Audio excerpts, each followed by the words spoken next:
Let's bring in White House reporter for the Associated Press, Jonathan Lemire, president of the Council on Foreign Relations and the author of the book, A World in Disarray, Richard Haass. We've got editor of Commentary Magazine, contributing editor of the Weekly Standard, and columnist for the New York Post, John Podhoretz. Also author of Freedom is an Inside Job, Zainab Salbi, and columnist and associate editor for the Washington Post, David Ignatius. David, it is hard to square up what the CIA has concluded, what our intel community has concluded, what the world community has concluded, what our allies have concluded, and what Donald Trump said yesterday. How do we square it, and how do we move forward as a country trying to be the leader of the free world? Joe, this was as cold-blooded a statement as I can ever remember being issued by a president. It was in very unpresidential style. Almost a chat or a shout that you'd have from the president with the tape recorder running. It began by saying "America first" with an exclamation point, and the subtext for me throughout was "values last." The president, as you said, put aside the judgment of the CIA that the Crown Prince of Saudi Arabia, Mohammed bin Salman, very likely was responsible for the killing of my colleague and friend Jamal Khashoggi, and Trump said maybe he knew and maybe he didn't, but the implication was he didn't really care. He was going to make his decision based on U.S. economic interests, Saudi oil, weapons sales to Saudi Arabia, Saudi help in fighting Iran. Throughout the statement, it was realpolitik, as we like to say. I think the basic thrust of this we see in other capitals, which is a decision to give Mohammed bin Salman a pass. He will be in Buenos Aires for the G20 summit at the end of the month, and the Turks have already said that their president, Erdogan, one of the sharpest critics of Saudi Arabia and MBS, this killing took place in their consulate in Istanbul, that Erdogan will meet with MBS in Buenos Aires. That's an early sign of people kind of normalizing this terrible crime. Again, this was a colleague. He walked into the consulate hoping to get papers to get married. He was killed and dismembered, and our president says, basically, life goes on, America first. Richard Haass, despite our military power, despite our economic prowess, our economic dominance, for millions of people across the globe that look to the United States, America is an idea. America is a dream. America is what Ronald Reagan said, a city shining brightly on the hill for all the world to see. That dimmed a great deal yesterday. It's dimmed a great deal over the past few years. What do we do? What do we do as a country? What signals can our other elected leaders send? What do our diplomats do the day after our intel community says that the Saudi leader is a cold-blooded murderer, and Donald Trump says, in effect, that's okay with me? Well, it sends the message to the world that it's not really America first. It's commercial interests first. It's not our strategic interests. It's not our values. It's an extraordinarily narrow, almost pinched notion of the national interest, something we haven't seen before. And it reinforces what's going on here at home, Joe, and you were getting at it. It's not simply what we're saying and not saying in our foreign policy. It's also what we're showing. A big part of foreign policy is not what diplomats say and do. It's the example we set. So this combination of a cynical, I would use the word amoral foreign policy. It's so amoral, it actually bleeds into the immoral in our foreign policy. And an American democracy where courts and the media are being attacked, it is essentially saying this is not the United States, this is not the America that people thought they knew. And it's a green light to the Chinese to do what they're doing against the Uyghurs, to the Russians to do what they're doing against journalists, or the Saudis for what they're doing. It essentially saying, we will no longer take this into account. You've got to pass. So American foreign policy now is going to be narrowly based on commercial interests, essentially mercantilism. We've gone a long way from Kennan's containment to Trump's mercantilism. And so long as the balance of trade is moving in our direction, we'll pretty much look the other way now if you say and do things that are abhorrent to us. So this is something that is outside the American political tradition. Over the next 2 years, I would hope not just Democrats who now have the House and the hearing capability, but the Republicans too, because foreign policy during so much of the Cold War has been bipartisan. So I think it's important that it be Republicans as well as Democrats step up and challenge this and basically remind people that American foreign policy has a broader foundation. Just go ahead, Jonathan. I was just going to say, there are scenes in movies set in Washington in which some populist figure ends up in the Oval Office with the chief of staff or the president or something like that, and there's a scene where they basically say, okay, cut the crap. We have to let this murderer go, or we have to let this happen because this is the truth about America. This is the truth is that we have to deal. It's a dangerous world, and you got to get your hands dirty, and you're too pure, and this is how things really are. And then the populist leader says, not in my country, and you're not going to do all this. And this is Trump basically being the villain in a Hollywood melodrama, saying, Saudi Arabia, what are we supposed to do? They're giving us $400 billion. That's who we are, and that's all that we can have. And there is a kernel, more than a kernel of truth to this. This has been the American relationship with Saudi Arabia has been a mercantilist, oil-based relationship for going on 75 years, and certainly since the oil embargo of the early 70s and the late 70s, we have been in a position where we have turned a blind eye to a lot of the terrible things that Saudi Arabia has done.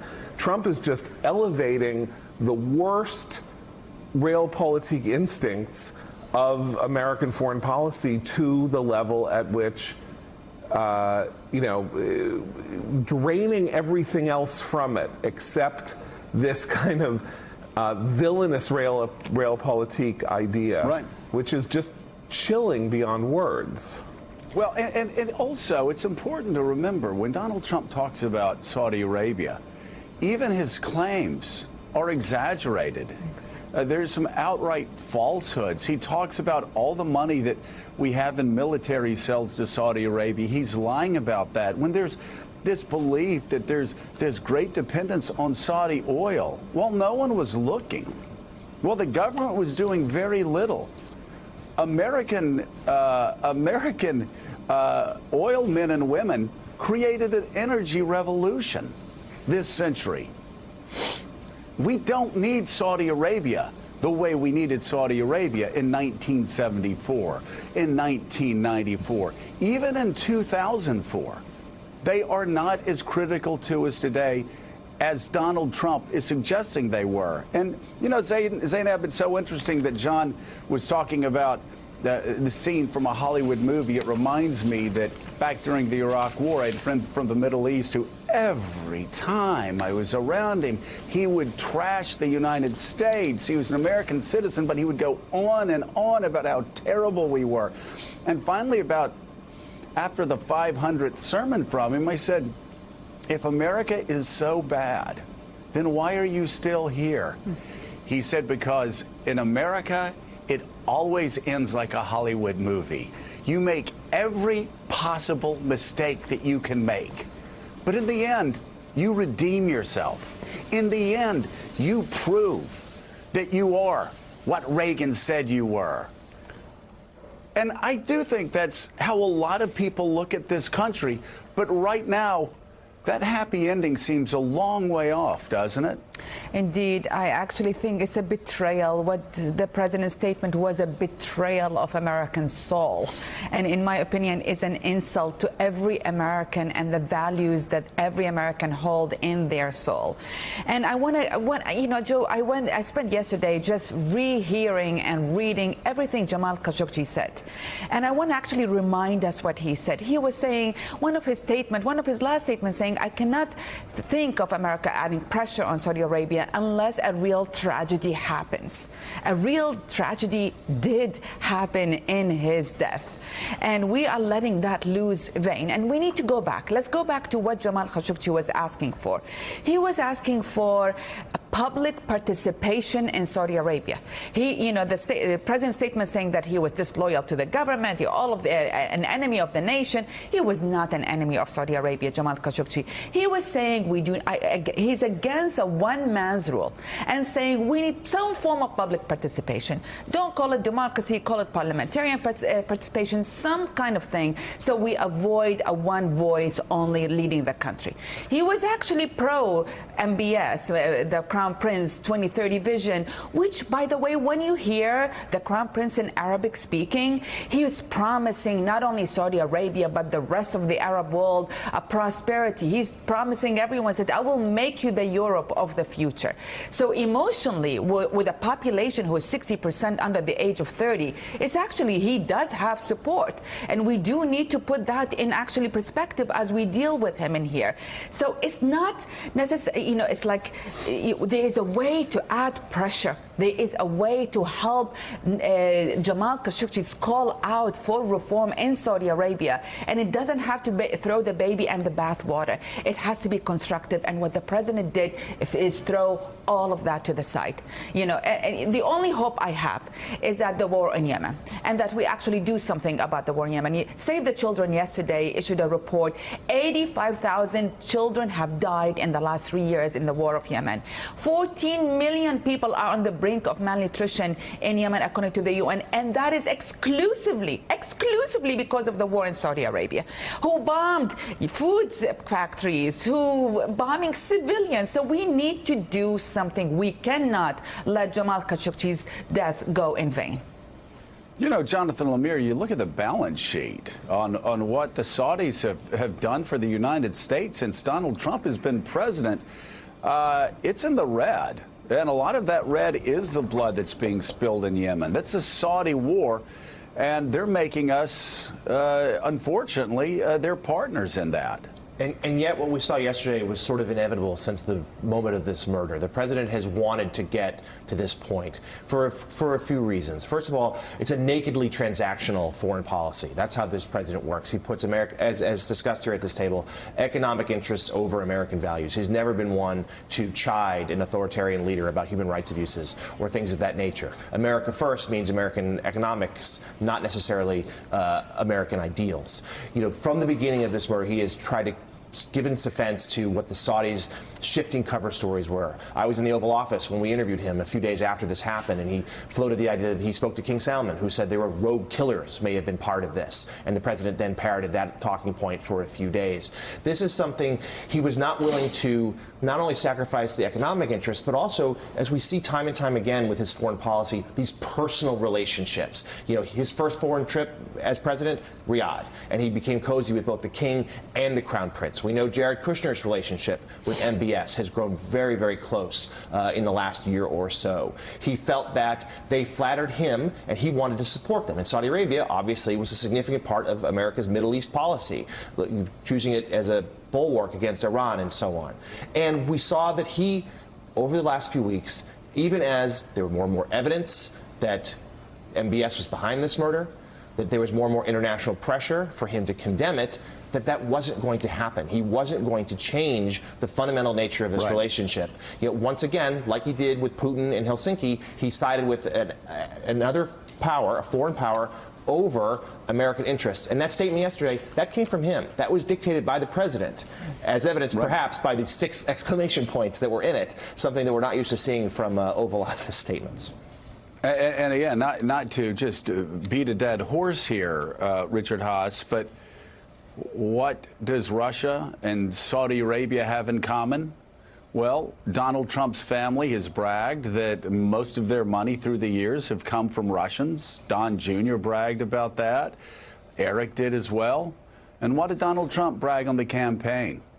About the hundreds of millions of dollars that he made from the Saudis in one campaign stop in 2016 after another. Again, not to keep driving this point home, but people have to understand with Donald Trump, he's not thinking about geopolitical interest. He's not thinking about balance of power. He's not thinking about Middle East peace. He's thinking about his own wallet.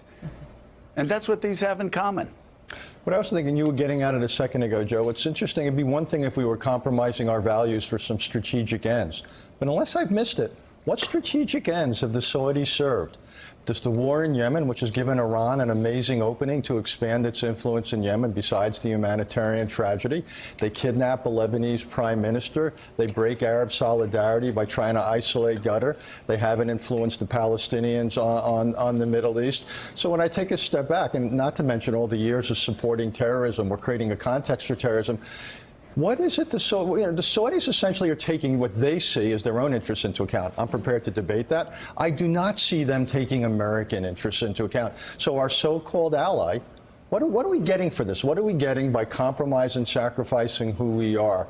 Again, I do not see that we are being nearly tough enough with the Saudis, and that's the pattern also with these other authoritarian regimes. What are we getting for an American foreign policy that isn't standing up for ourselves? You're right, and it's a perfect point. We're getting nothing here. It's a very bad deal. David Ignatius, the CIA has now told us that our intel community knows that MBS set up Jamal Khashoggi to go in. They tortured him. They dismembered him. They buried him, and they did that to silence his voice. This morning, as someone who worked with him, someone who considered him a friend, tell us what Khashoggi would say today, and what message he delivered that was so dangerous that the Crown Prince of Saudi Arabia had to torture him and kill him to silence him. You know, Joe, that's just the right question. What was threatening about Jamal Khashoggi was that he told the truth, and he wouldn't stop. They tried to intimidate him going back more than a year. They essentially put his children under house arrest. His son couldn't leave Saudi Arabia. He knew that there were terrible dangers ahead, and yet he kept on going. He had that funny thing that some special people do where they know the risks and they keep taking them. And he was on that fateful trip to the consulate door. He kept thinking, should I stop? Should I give up? And he just wasn't in him. He was a truth teller. That's why we admired him so much at the Washington Post. And that's the thing that I think we need to hold on to. This is still a world where telling the truth courageously makes a difference. It scares people. It scares Mohammed bin Salman. It gets him angry. And so we need to hold on to that. Donald Trump has given comfort to every autocrat and dictator around the world, but I think he's frightened every person who has decent values, who believes we ought to stand on the side of truth tellers like Khashoggi. He won't be the last one. As I travel the world, there are, tens, hundreds, thousands of people who just have that courage and want to speak out, and they'll keep speaking out. And as they speak out, Donald Trump calls them the enemy of the people. And Donald Trump's attack on the press is seen by autocrats all over the world. And they emulate him and they imitate him. And a journalist from the Washington Post may be dead because of it. Thanks for checking out MSNBC on YouTube, and make sure you subscribe to stay up to date on the day's biggest stories. And you can click on any of the videos around us to watch more from Morning Joe and MSNBC. Thanks so much for watching.